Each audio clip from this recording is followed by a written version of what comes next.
Hi therapist friends, let me share with you some of the treatment goals that I use for clients who I've diagnosed with an anxiety disorder that are compliant as fuck for these motherfucking insurance companies so they don't do clawbacks and pay for the sessions and all that kind of shit. But it's also very protective of our clients' information because if you didn't know, we don't want to be snitching on our clients in clinical documentation. And most of us are trained to write too much, okay? So let's strike the balance of compliant as fuck and protective of our clients' information, okay?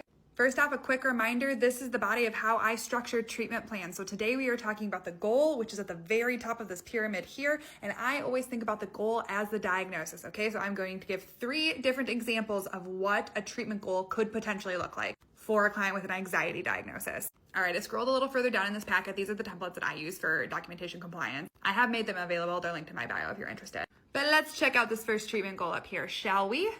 So it says client will reduce anxiety symptoms by at least 25% within 12 weeks as measured by a decreased score on the GAD-7. That's a beautiful treatment goal right there. It's specific, it's measurable, it's compliant as fuck, but we didn't say anything about the actual situation of our clients' lives in that sentence whatsoever. So what I do is I copy and paste this exact sentence into my EHR and just tweak it a little bit if necessary. For this example, I would probably tweak the 12 weeks to 6 months since that's how long it is for treatment plans to be due in the state of Minnesota, but every state is different, so do whatever you need to do with that. Let's look at another one, the one right below me here. So client will demonstrate a decrease in worry thoughts from 10 a day to fewer than 5 a day within 4 weeks. Again, specific, measurable, compliant as fuck. Didn't really share a whole lot about our client's actual information. Again, I would tweak that to my specific client or like my specific state's rules. So I'd probably switch that from 4 weeks again to 6 months or like 3 to 6 months, something like that. And the like worry thoughts, I'd switch the numbers around to that if necessary or if it made more sense for my client. But other than that, it's pretty much good to go.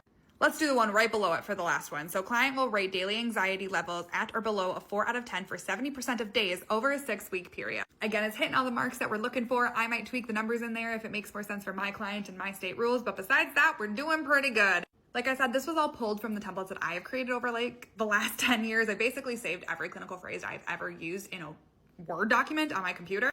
And as I have posted about this stuff, people have asked if I can make my templates available. So I cleaned them up and here they are. The link is in my bio if you're interested. I have a bunch of different ones available, but the one behind me right now is the bundle package, which includes all the templates for compliance at like a discounted rate in a bundle package.